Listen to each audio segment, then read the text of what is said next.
Bonsoir à toutes, bonsoir à tous et bonsoir Clément Thirion. Bonsoir.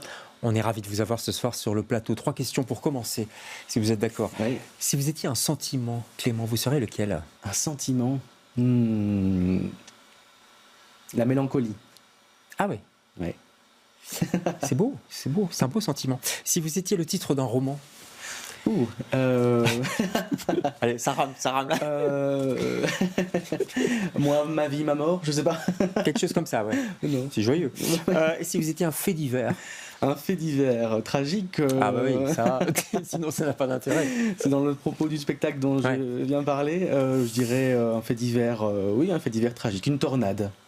Une tornade à tourner, par exemple. Une tornade à tourner? Ouais, il y en a eu une le 14 août 1999. D'accord.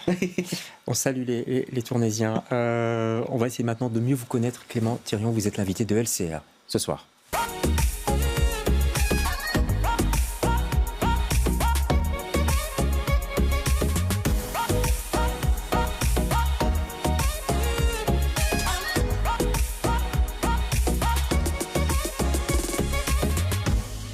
Danse macabre, les matières sombres, ça parle de matières assez sombres. Il y a des désastres, il y a des meurtres, des choses assez confrontantes, je crois, parce que je crois que le spectacle, au fond, raconte un rapport à la violence, une violence qu'il y a autour de nous, dans le monde, dans les actualités, dans l'histoire, dans les films qu'on regarde, le rapport à la violence qu'on peut avoir en soi, le rapport à la violence qu'on peut générer ou bien regarder, consommer. Et je le fais du point de vue de l'intime, de moi-même, parce que je ne suis pas un théoricien de la violence. Je parle juste d'un point de vue sur le monde, sur des choses que j'ai pu observer, regarder, des événements qui m'ont fasciné, des images. Il n'y a jamais d'images réelles qui sont montrées, c'est plutôt des images mentales qui peuvent être assez confrontantes, je crois. Le tout pour raconter cette violence, en fait, des éléments, cette violence de l'humanité. Danse macabre est de loin la création la plus personnelle, la plus intime, dans le sens où ça révèle une part de moi qui est assez sombre, qui n'est pas toujours avouable. C'est pas forcément quelque chose qu'on avoue ou qu'on dit quand on rencontre quelqu'un. « Oh bonjour, vous savez, je regarde des images de violence à la télévision ou sur l'ordinateur. » C'est plutôt un truc qu'on garde pour l'intimité ou le cercle intime. Et donc oui, c'est très très confrontant pour moi de me révéler comme ça dans un trait de caractère a priori pas valorisé. Donc je parle de ce rapport-là, en fait, finalement, assez confortable de consommer de la violence dans son canapé. Voilà, consommer de la violence dans son canapé, Clément. On en est tous là, en fait, hein, non?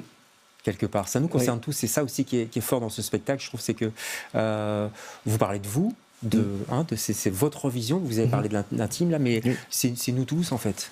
J'ai l'impression, oui, on est baigné par la violence à travers les écrans, et pas que au quotidien, ne serait-ce que par les informations, le scroll compulsif sur le téléphone ou pas compulsif même, c'est présent vraiment partout dans nos fictions, dans nos reportages, dans notre tout à fait. D'ailleurs, on voit aussi quotidien. le succès des chaînes d'infos en continu. Oui.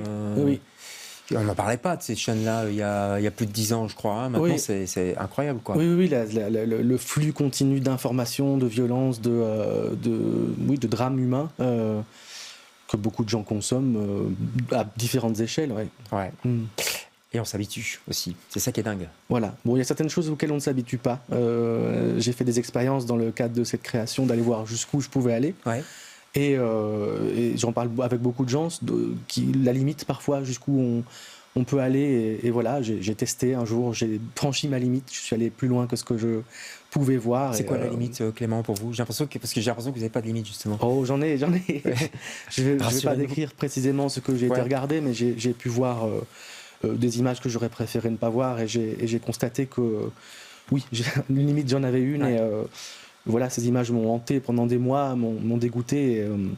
Et j'en parle très crûment et très clairement dans le spectacle. On ne voit pas d'image, il n'y a pas du tout. Je ne fais que, entre guillemets, que en parler ou l'évoquer. J'ai envie de vous dire, c'est presque encore pire. Parce que les images dont vous parlez, on les connaît en général. Et donc on les visionne avec notre propre intimité, justement. C'est ça aussi qui est fort. Je fais référence à des événements qui nous ont tous bouleversés, que ce soit les attentats de Bruxelles, mais le 11 septembre, Columbine, qui a ouvert l'heure des tueurs et des tueuses de masse.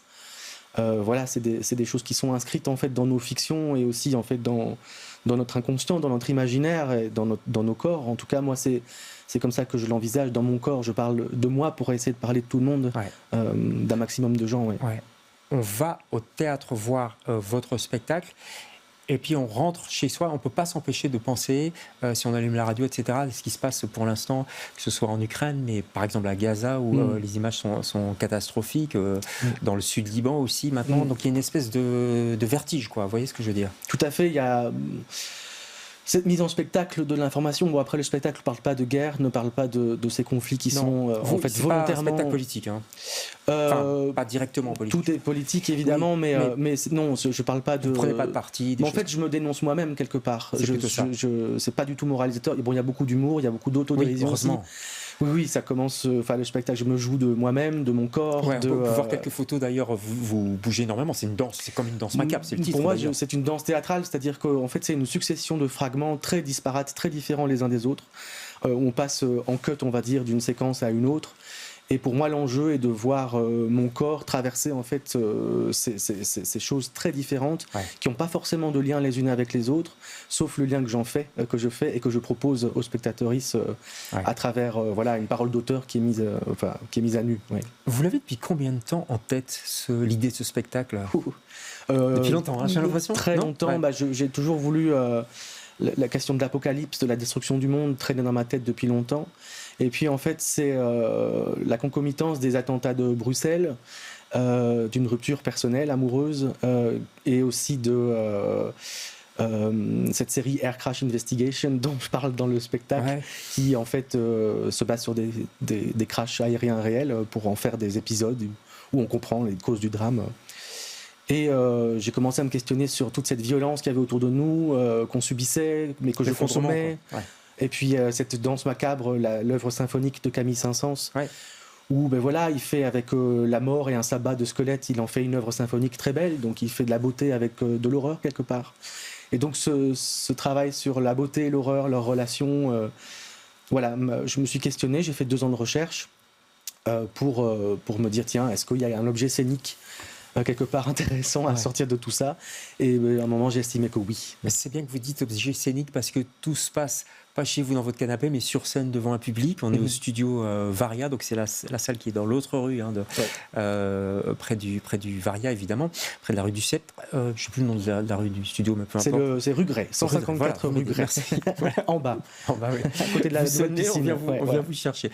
Mais donc vous êtes devant un public et la question du public est importante. Il y avait la première. Je montre rarement ça en général, les réactions du public, mais on va les regarder parce que forcément, comme on se reconnaît dans ce spectacle, ces réactions sont attendues, j'imagine, par vous aussi. Écoutez.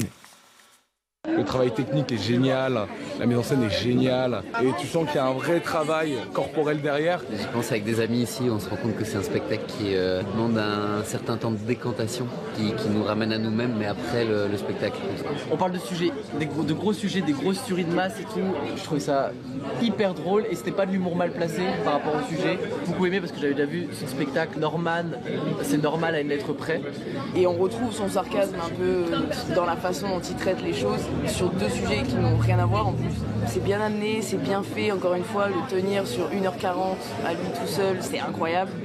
Sur des questions en fait, très intimes de rapport à la violence, à la mort. C'est un spectacle où on a ressenti beaucoup d'émotions très opposées, comme le stress, l'anxiété, on a bien rigolé aussi, donc c'était vraiment un mélange. Voilà, et ainsi de suite. Il y a beaucoup d'enthousiasme. Vous aviez peur quand même de la réaction du public, j'imagine. Oui, j'étais extrêmement stressé de me retrouver comme ça, seul, avec toutes ces matières sombres à partager. Et très intime aussi, et puis surtout en fait le spectacle commence quand même avec beaucoup de douceur, beaucoup d'humour, et cet humour est vraiment très très important, d'accompagner les spectateuristes, leur prendre la main avec douceur pour partir dans les tréfonds en fait de l'âme humaine ou la pénombre. C'est très important que ça marche, et c'était pour moi le gros enjeu hier, c'était de réussir cette amorce du spectacle avec chaleur humaine, douceur, pour aller voir un petit peu ce qui se cache au fond de tout ça. Que vous amenez, parce que vous êtes comédien, mais metteur en scène aussi, vous vous mettez en scène, et il y a une mise en scène, je dirais, un décor évolutif, enfin, tout à fait. Notamment avec beaucoup de signes au sol, etc. C'était voulu aussi pour qu'on avance avec vous?